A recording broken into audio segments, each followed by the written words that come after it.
Main speaker Waqas Qureshi साहब से request है कि वो डाइस पर आएँ और हम सब मेंबरान को बैलेंस शीट और SRO 350 की तैयारी के बारे में आगाही दें। वकास अहमद कुरैशी साहब। उम्मीद करता हूँ आप सब खैरियत से होंगे।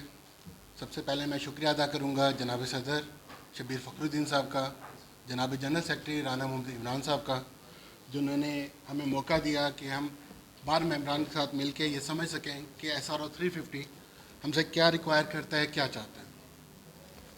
एक बेसिक स्लाइड प्रिपेयर की हमने ताकि हम SRO 350 की रिक्वायरमेंट समझ सकें।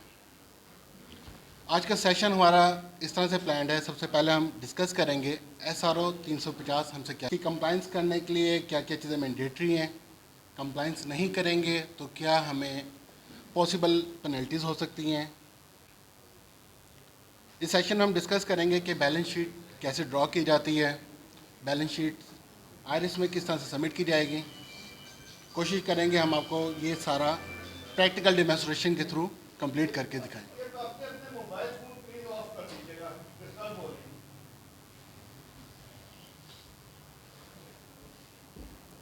SRO 350 इसका ओवरव्यू लेते हैं हम कि SRO 350 क्या है, किसके ऊपर अप्लाई होता है, हमारी फाइलिंग की टाइम लाइन्स क्या होंगी, कौन से पर्टिकुलर्स हमें रिक्वायर्ड हैं, फ्रीक्वेंसी ऑफ फाइलिंग क्या होगी, फाइलिंग के बाद क्या हमें रिवीजन का राइट मिलेगा या नहीं मिलेगा। इन केस अगर कंप्लाइंस नहीं होती तो इसकी पॉसिबल नॉन कंप्लाइंस की पेनल्टीज और कंसिक्वेंसेस क्या हो सकते हैं। SRO 350 ने कुछ टर्म्स हमें नहीं इंट्रोड्यूस करवाई, जिसमें हम समझते हैं उन्होंने एक कंडीशन टर्नओवर के साथ लगाई। हम कंडीशन समझेंगे क्या कंडीशन है और कंडीशन के साथ क्या लिमिटेशंस हैं। एक नई टर्म इन्होंने इंट्रोड्यूस करवाई, प्रोविजनल सेल टैक्स रिटर्न। हम ये समझेंगे कि प्रोविजनल सेल टैक्स रिटर्न क्या है और ये फाइनल तक कैसे पहुँचेगी। लास्टली बैलेंस शीट उन्होंने हमसे रिक्वायर की कि बैलेंस शीट सबमिट करनी है। ओके, कैसे करनी है ये हम देखते हैं। सबसे पहले condition for turnover with business capital. Turnover को हमने दो हिस्सों में कैटेगराइज किया। वो रजिस्टर्ड पर्सन जिसका बिजनेस टर्नओवर रिपोर्टेड कैपिटल से 5 गुना से ज़्यादा है और दूसरे वो जिनका 5 गुना से कम है। ऐसे रजिस्टर्ड टैक्स पेयर्स जिनका टर्नओवर रिपोर्टेड बिजनेस कैपिटल से 5 गुना से कम है, वो अपनी रूटीन के हिसाब से अपनी सेल टैक्स रिटर्न सबमिट करेंगे और बैलेंस शीट सबमिट करवाएंगे। इन्हें स्पेशल अप्रूवल की ज़रूरत नहीं होगी। जबकि tax payers, registered tax payers, यहाँ टैक्स पेयर से मुराद सेल टैक्स रजिस्टर्ड की हम बात करेंगे, वो टैक्स पेयर्स जिनका टर्नओवर रिपोर्टेड कैपिटल से 5 गुना से ज़्यादा है, उनको आईरिस के अंदर कमिश्नर को एक एप्लीकेशन सबमिट करनी होगी कि हमारा टर्नओवर रिपोर्टेड कैपिटल से 5 गुना ज़्यादा है, तो हमें इसको सबमिशन अलाउ की जाए। अब देखते हैं कि concept of provisional sale tax return. जब हम अपनी सेल टैक्स रिटर्न सबमिट करते थे तो कंप्लीटली टास्क में चली आती थी। अब हम रिपोर्ट रिटर्न जब सबमिट करेंगे तो उसको एक नया नाम दे दिया जाएगा, provisional sale tax return. Provisional sale tax return को क्यों कहा गया? सप्लाई चेन के अंदर हमारे वेंडर्स भी हैं, कस्टमर्स भी हैं। अक्सर ये होता था कि एक बंदे ने अपनी टैक्स रिटर्न का एनेक्जर सेल्स का सबमिट कर दिया, रिटर्न सबमिट नहीं किया। मैं अपने पास परचेज अडॉप्ट कर लेता था, इवन कि अगर हमारे वेंडर ने सेल टैक्स रिटर्न सबमिट नहीं की। अब जब तक मेरा vendor sale tax return submit नहीं करेगा, मेरी रिटर्न प्रोविजनल में खड़ी रहेगी और अनसबमिटेड मार्क शो होता रहेगा, अनलेस कि मेरा वेंडर अपनी सेल टैक्स रिटर्न पूरी करे, मेरी सप्लाई चेन के अंदर सारे सेल टैक्स रिटर्न की कंप्लाइंसेस पूरी हों। इन केस अगर हमारा vendor sale tax return file करने में फेल हो जाता है या पर्टिकुलर्स अपने पूरे नहीं देता, तो वो पर्टिकुलर इन्वाइसेस जिसके अगेंस्ट हमने इनपुट उठाया होगा वो डिसअलाउ हो जाएगा और हमें अपनी sale tax return final time पे वो सारी लायबिलिटी पे ऑफ करनी पड़ेगी। Applicability of balance sheet. अब हमने ये समझना है जो बैलेंस शीट लॉन्च की गई है वो किसके ऊपर एप्लीकेबल है। बैलेंस शीट के टर्म को थोड़ा सा एक्सप्लेन कर देते हैं। 2012 के अंदर इंटरनेशनल ऑडिटिंग स्टैंडर्ड्स और फाइनेंशियल रिपोर्टिंग स्टैंडर्ड्स के अंदर चेंज आया था, जिसके बाद इसका नाम कर दिया गया था statement of financial position. Companies ordinance जो कि अब कंपनीज एक्ट है, इसको अडॉप्ट करते करते 4 से 5 साल गुजर गए, तब कंपनीज ऑर्डिनेंस ने हमें भी नाम अपडेट कर देना। But still income tax ordinance update नहीं करना चाहता, उसने कहा बैलेंस शीट ही यूज़ करनी है, तो हम मजबूर है बैलेंस शीट का वर्ड ही यूज़ करेंगे। इंटरनेशनली, लोकली, हर जगह पे स्टेटमेंट का नाम स्टेटमेंट ऑफ फाइनेंशियल पोजीशन है। ओके, किसके ऊपर अप्लाई होता है? अगर हम देखें नॉट एप्लीकेबल ऑन मैन्युफैक्चरर्स, मतलब हमने एक मेन कैटेगरी कर दी कि मैन्युफैक्चरर्स पे अप्लाई नहीं होता। कौन से? इंडिविजुअल, एओपी और single member companies. It means individual, AOP, single member company अगर रजिस्टर्ड है एज अ मैन्युफैक्चरर तो उनके लिए बैलेंस शीट फाइलिंग की रिक्वायरमेंट मैंडेटरी नहीं है। पब्लिक लिमिटेड कंपनीज, इनके ऊपर भी अप्लाई नहीं होता, और प्राइवेट लिमिटेड कंपनीज पे भी अप्लाई नहीं होता। अगर हम एक्सक्लूजन्स को देखें तो समझ में पड़ता है कि individual, AOP, single member company जो कि नॉन मैन्युफैक्चरर है, ये सारा एसआरओ उनके गिर्द घूम रहे हैं। Timelines for following filing. सबसे पहले हमारे वो रजिस्टर्ड टैक्स पे है जो 30 जून 2023 से पहले रजिस्टर्ड है, उन्होंने 30 जून 2023 की डेट पे बैलेंस शीट सबमिट करवानी है। वो लोग जो 30 जून के बाद रजिस्टर हुए उन्होंने लेटेस्ट यानी कि 31 मार्च 2024 की बैलेंस शीट सबमिट करनी है। In case modification of registration है, लाइक हम पहले सिर्फ इनकम टैक्स में रजिस्टर्ड थे, अब हम सेल टैक्स रजिस्ट्रेशन भी करवा रहे हैं, तो हमारे पर्टिकुलर केस में भी हमें लेटेस्ट बैलेंस शीट जो कि 31 मार्च होगी उसको फाइल करना पड़ेगा। Particulars to be filed. इंशाल्लाह अभी हम बैलेंस शीट बनाते हुए सारे पर्टिकुलर्स डिटेल में डिस्कस करेंगे।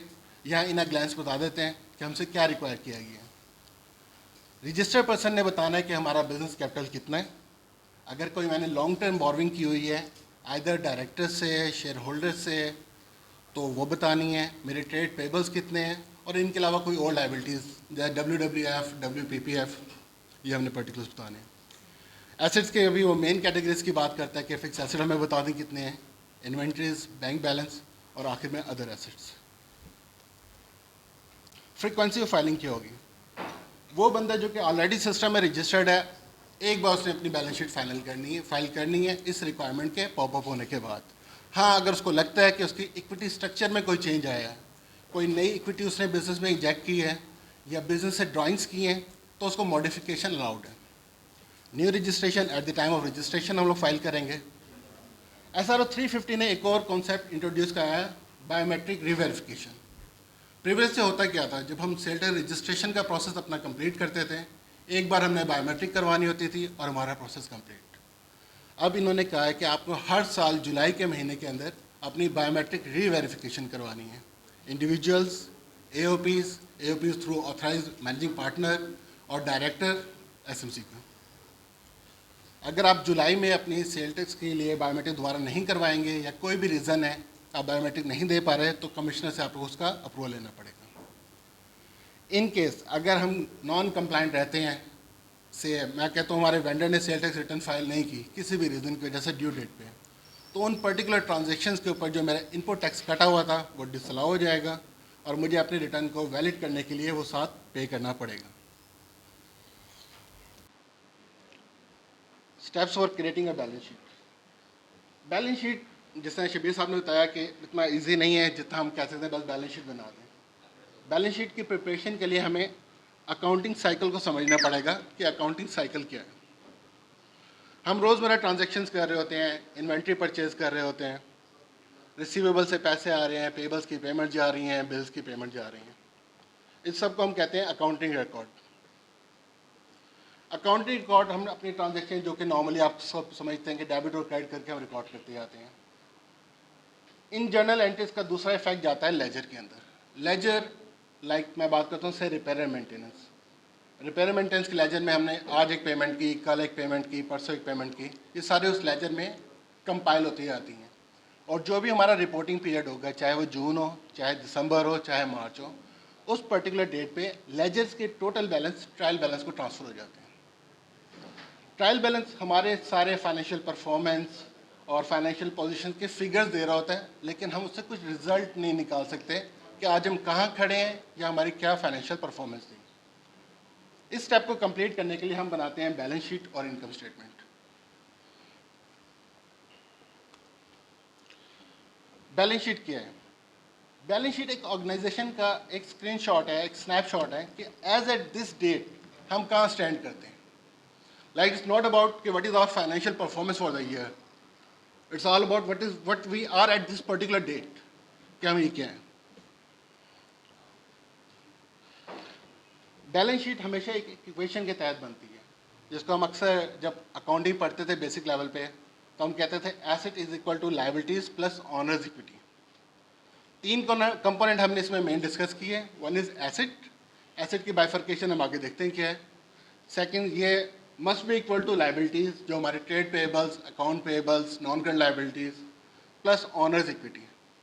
अगर ये आपकी इक्वेशन टैली नहीं है तो आपकी बैलेंस शीट टैली नहीं है। बैलेंस शीट टैली नहीं है तो आपका मतलब है कि आप कोई ना कोई पर्टिकुलर कहीं ना कहीं मिसिंग कर रहे हैं।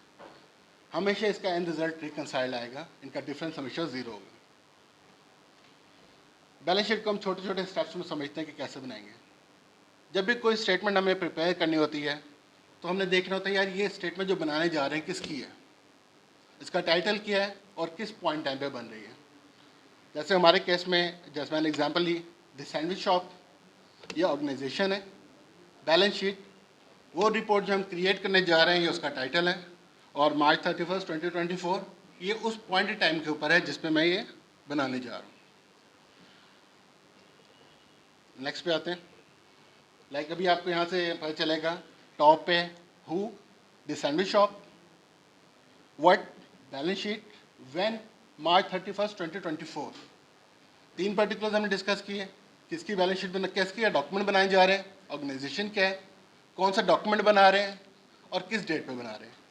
आगे जो ये फाइनेंशियल के एस्पेक्ट्स हैं हम आगे डिस्कस करते हैं। सेकंड स्टेप में क्या है, हमने अपने एसेट लिस्ट अप कर लेने हैं। एसेट को हम नॉर्मली डिफाइन करते हैं हर वो चीज़ जो कि हमें फ्यूचर में इकोनॉमिक बेनिफिट देगी, दैट इज एसेट। ठीक है sir. Like provide future economic benefit. Cost principle, cost principle का मतलब ये है अकाउंटिंग जितनी भी हो रही थी नॉर्मली हिस्टोरिकल कॉस्ट के ऊपर हो रही होती है, अनलेस हम रिवैल्यूएशन मॉडल यूज़ करें। रिवैल्यूएशन मॉडल फिलहाल हमारा पॉइंट फॉर डिस्कशन नहीं है। फिलहाल हम यही समझते हैं एक एसेट को बिल्ड करने के लिए, सेल्स डाइस को बिल्ड करने के लिए जो हमने कॉस्ट इनकर की, दैट इज़ आवर कॉस्ट, और ओवर द पीरियड इसकी डेप्रिसिएशन चार्ज करेंगे तो ये रेजिडुअल वैल्यू पे आ जाएगा, रिटर्न डाउन वैल्यू पे। एसेट्स की मेन क्लासिफिकेशन अगर हम करें तो नॉन करंट एसेट्स और current assets. Non current assets वो एसेट जिनका बेनिफिट मोर देन 12 मंथ्स हम अटेन करेंगे, like factory building, plant and machinery etcetera. और करंट एसेट्स वो होते हैं जो कि प्रज्यूम किए जाते हैं कि within the period of 12 months ये लिक्विडेट होके कन्वर्ट टू कैश हो जाएंगे, जैसे trade receivable, inventories, stores, supplies. Fix asset जैसे नाम से जाहिर है कि वो एसेट जो का benefit more than one accounting period के लिए आएगा। मेनली इसके अंदर building, land, equipment, furniture, vehicles etcetera. ये नेक्स्ट एग्जांपल हमने कोट की। एसेट्स को हम बाइफरकेट कर रहे हैं दो हिस्सों में। लाइक करंट एसेट्स में हमने क्लासीफाई किया cash and account receivable in order of liquidity. Cash readily cash है और account receivable convertible to cash है within the period of 12 months. आगे आते हैं long term assets, that is building and equipment. यही structure हम आगे adopt करते जाएंगे चीज़ें में।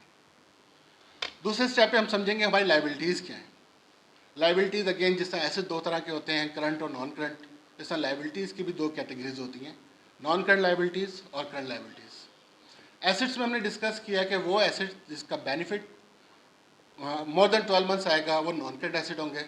इसी तरह अगर यही प्रपोजिशन हम नॉन करंट लाइबिलिटीज़ के लिए लेके चलें तो वो लाइबिलिटीज़ जिनकी सेटलमेंट 12 महीने के बाद एक्सपेक्टेड है वो नॉन करंट लाइबिलिटीज़ क्लासीफाई हो जाएंगी। ये non current liabilities bank loan की फॉर्म में भी आ सकती हैं, डायरेक्टर्स लोन की फॉर्म में भी आ सकती हैं, किसी भी और अदर फॉर्म में आ सकती हैं। मेन पॉइंट क्या है, ये लाइबिलिटीज़ 12 मंथ के बाद पे ऑफ होंगी। करंट लाइबिलिटीज़ जिस तरह करंट एसेट्स हमने कहा कि within the 12 month period convert to cash हो जाएंगे, इस तरह करंट लाइबिलिटीज़ वो लाइबिलिटीज़ हैं जो कि विद इन 12 मंथ हमने सेटल करनी होंगी। लाइक ट्रेड्स पे हैं, bills payable, salaries payable, wages payable.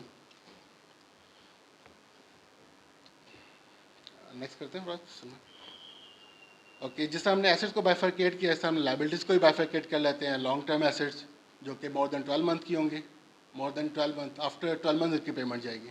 और करंट लाइबिलिटीज जो कि शॉर्ट पीरियड ऑफ टाइम के अंदर which is less than 12 month में पे ऑफ हो जाएंगे। फोर्थ कंपोनेंट जो भी हमने पहले इक्वेशन को हमने समझा था, asset is equal to liabilities plus owners equity. Owners equity क्या है? बिजनेस स्टार्ट करते वक्त जो बिजनेसमैन कैपिटल इंजेक्ट करता है वो ऑनर्स इक्विटी होती है। अगर हम पिछले वाली जो हमने इक्वेशन समझी थी, asset is equal to liabilities plus owners equity, adjust करते हैं कि assets minus liability would be equal to owners equity. Like मेरे टोटल एसेट्स के 100 रुपीज़, मेरी करंट लाइबिलिटीज़ और नॉन करंट लाइबिलिटीज़ है 40 रुपीज़। जो डिफरेंशियल की 60 रुपीज़ की अमाउंट है that is honours equity. Honour equity structure change होता रहता है। कैसे चेंज होगा? हमने प्रॉफिट्स अर्न किए, अगर हमारी रूटीन क्वार्टरली बैलेंस शीट या प्रॉफिट एंड लॉस बनाने की है तो हर क्वार्टर के बाद मैं प्रॉफिट या लॉस कैलकुलेट कर रहा हूँ और उसका इफेक्ट मेरे कैपिटल अकाउंट में जा रहा होगा। मे बी मुझे एक्सपेंशन के लिए फंड्स चाहिए हो, मैं सिस्टम में पैसे इंजेक्ट करूँगा, इक्विटी स्ट्रक्चर बढ़ जाएगा।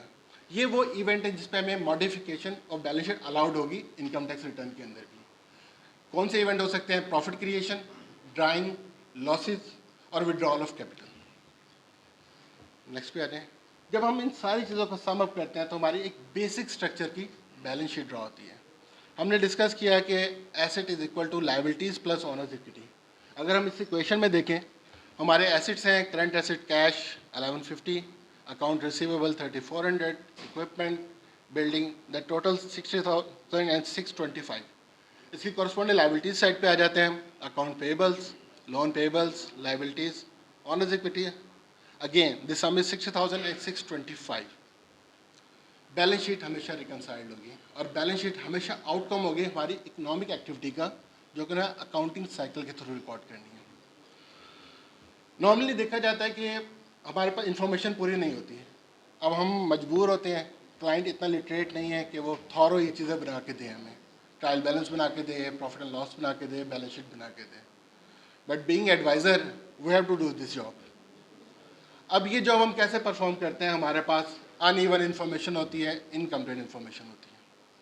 वेल्थ स्टेटमेंट बनाते वक्त अक्सर मैंने देखा है लोग जब कहीं कोई डिफरेंस टैली नहीं हो रहा होता तो हम कैश में डाल के बराबर कर देते हैं। बैलेंस शीट में हम ये गलती नहीं कर सकते। हमें एटमोस्ट कोशिश करनी पड़ेगी कि हमारी बैलेंस शीट के लिए पर्टिकुलर्स कंप्लीट हो।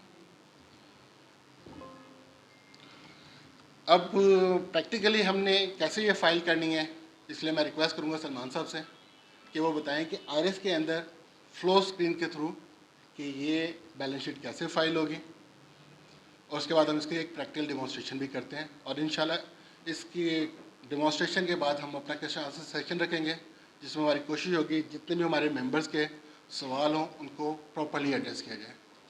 Thank you.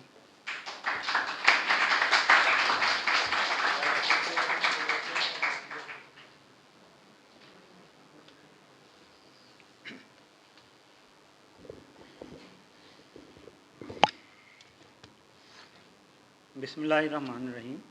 अस्सलाम वालेकुम। वकास कुरैशी साहब ने काफ़ी डीपली और डिटेल के साथ में बैलेंस शीट बनाने का, उसको कंपेयर करने का, प्रिपेयर करने का जो है तरीका बताया है हमें। मुझे तो अपने फर्स्ट ईयर सेकंड ईयर वाले दिन याद आ गए जब हमारे उस्ताद पहले दिन ये बता रहे होते थे कि एसेट्स क्या होते हैं, कैश क्या होता है, स्टॉक क्या होता है।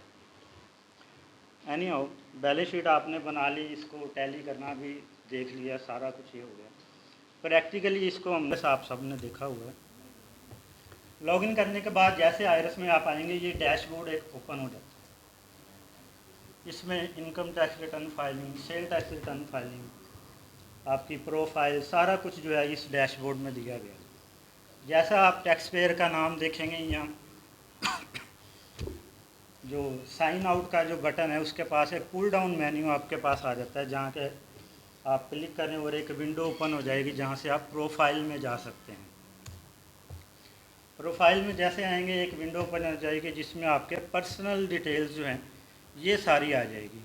इसके अलावा बाकी जो टैब्स हैं वो भी आपके सामने हैं। बाकी टैब्स को आपने किसी में कोई चेंज नहीं करना, सिर्फ़ और सिर्फ बैलेंस शीट में जाके आपने इसको चेंज करना है या एडिट करना है।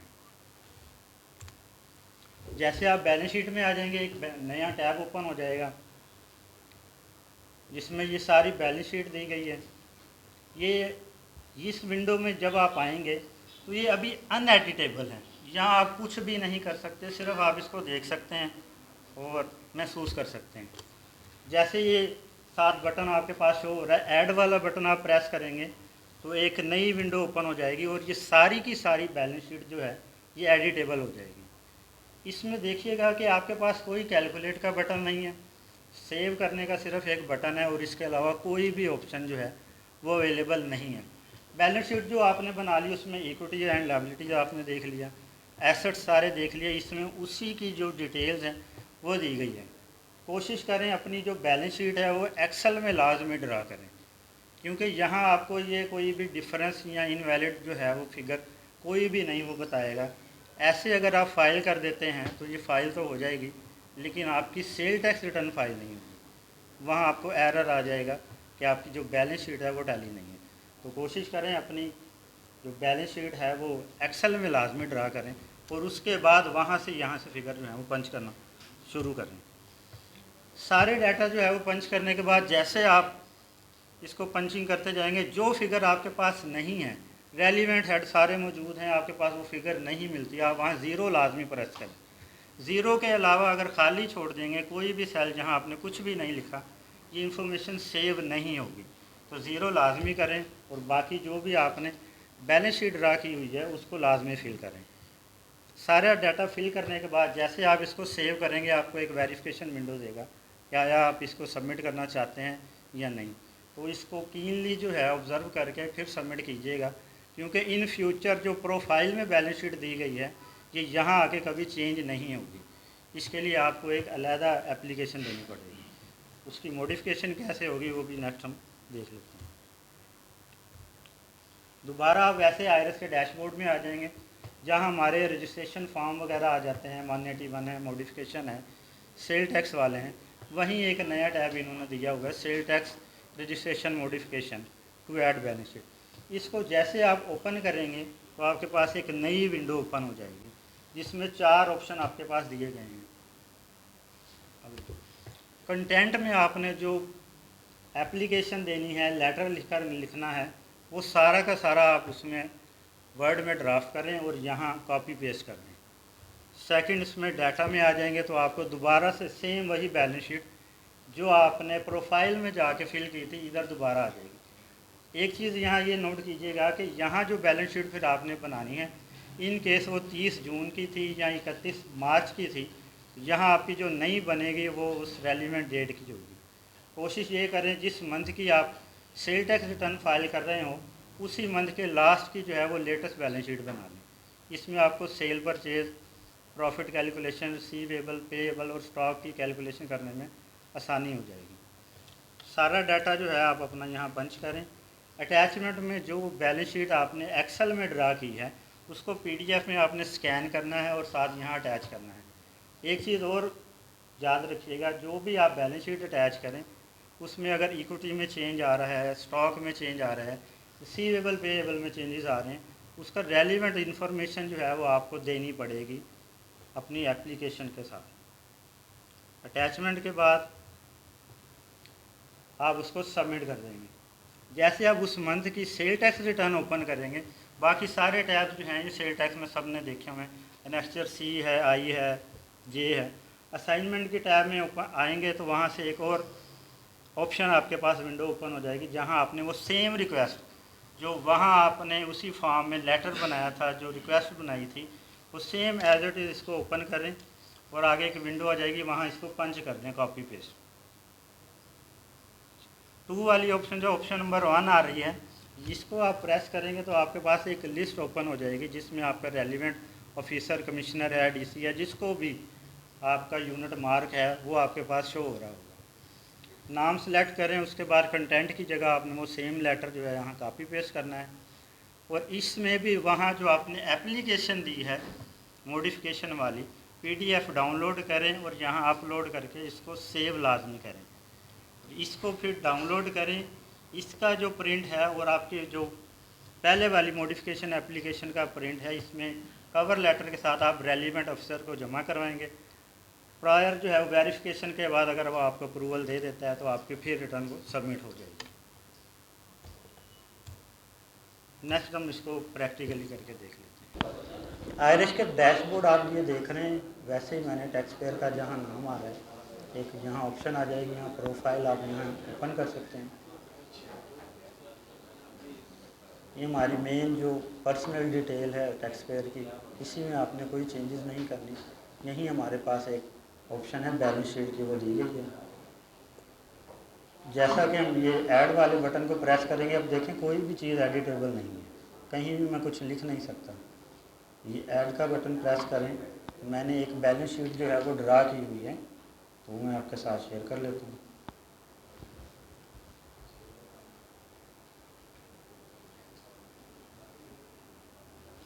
ये एक बैलेंस शीट आपके सामने है। इसमें जो रेलिवेंट इन्फॉर्मेशन मेरे पास थी वो मैंने इसको ड्रा किया है। इसमें सिर्फ मेरे पास कैश एंड बैंक बैलेंसेज हैं, जिसको मैं अदर एसेट में क्लासीफाई करूँगा। एक चीज़ इसमें ये याद रखिएगा, जब तक आपके पास क्लोजिंग बैलेंस जो है वो बैंक स्टेटमेंट के वाले नहीं हो, आपने कोई भी फिगर कैश एंड बैलेंस में नहीं हो, सारी की सारी जो है वो अदर एसेट में रिपोर्ट कर दें, क्योंकि ये इन फ्यूचर जो है आपसे वेरिफिकेशन जो है वो कॉल की जाएगी। टोटल एसेट में हम इसको फिल कर देंगे। इन्वेंटरी कोई नहीं है, बैलेंसेस में कुछ नहीं कर रहा, और ये अदर एसेट में इसी के साथ मेरा 6 मिलियन से ही एसेट है और वही हमारे अदर एसेट हैं। सेम देखें, इसी का टोटल मेरी इक्विटी और लायबिलिटी यही सेम है।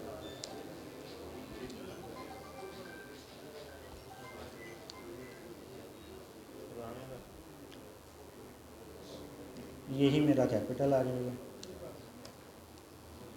और बाकी सारी जो है इसको मैंने ज़ीरो कर दिया। कोई भी अगर आप सेल जो है जैसे ये खाली छोड़ देंगे हम और सेव करेंगे तो हमें सेव करने के ऑप्शन नहीं देता, तो इसके बाद यस करेंगे तो एरर। सारा डाटा फिल हो गया। इसको एक नज़र लाजमी देखिएगा कि ये टैली रहे, क्योंकि मैंने एक्सेल में ड्रा की हुई थी, इसलिए मुझे ये श्योरिटी है। सेव करें, आपके पास एक वेरिफिकेशन विंडो ओपन हो रही है, आप इसको सबमिट करना चाहते हैं ये नहीं, यस करेंगे और ये हमारी बैलेंस शीट जो है ये सबमिट हो गई। अब दोबारा इसको आप यहाँ से जाकर एडिट नहीं कर पाएंगे। क्लोज करें, रजिस्ट्रेशन वाले टैब में आ जाएंगे। ये देखें, मॉडिफिकेशन के लिए यही वो ऑप्शन दी गई है। जैसे इसको आप क्लिक करेंगे एक वैसे ही विंडो ओपन हो जाएगी। इसमें आप वहीं अपना रिक्वेस्ट वगैरह जो लेटर है वो पंच कर दें। न्यू बैलेंस शीट जो है ये यहाँ पंच करें। अटैचमेंट में इसी को पीडीएफ में स्कैन करके अटैच करें। बाकी जो रेलिवेंट इन्फॉर्मेशन उसके साथ अगर आप दे सकते हैं तो वो दे दें, अगर नहीं है तो वो अपने पास जो है रखें लाजमी। इन केस कभी भी ये कमिश्नर साहब जो हैं या यूनिट ऑफिसर जो है वो कॉल कर सकता है। असाइनमेंट जो है वो हमारे नहीं। ये एक सेल टैक्स रिटर्न थी जो मेरे पास ऐसे पड़ी है, इसको हम फाइल कर लेते हैं। बैलेंस शीट फाइल करने के बाद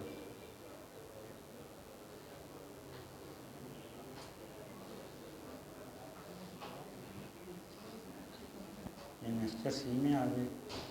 सेल जो मैंने इसमें अपलोड की हुई है, अब देखिए मैं इसको सबमिट कर रहा हूँ तो ये फ़ौरन मेरी इन्वेस्टर सी जो है सबमिट हो गई है।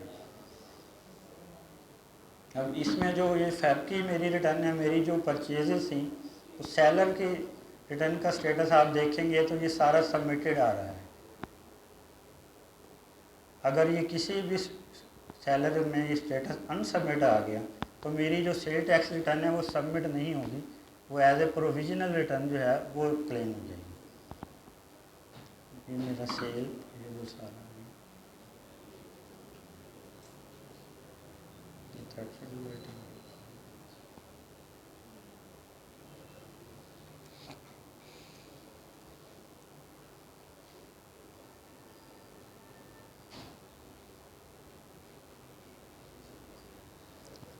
वेरीफाई कर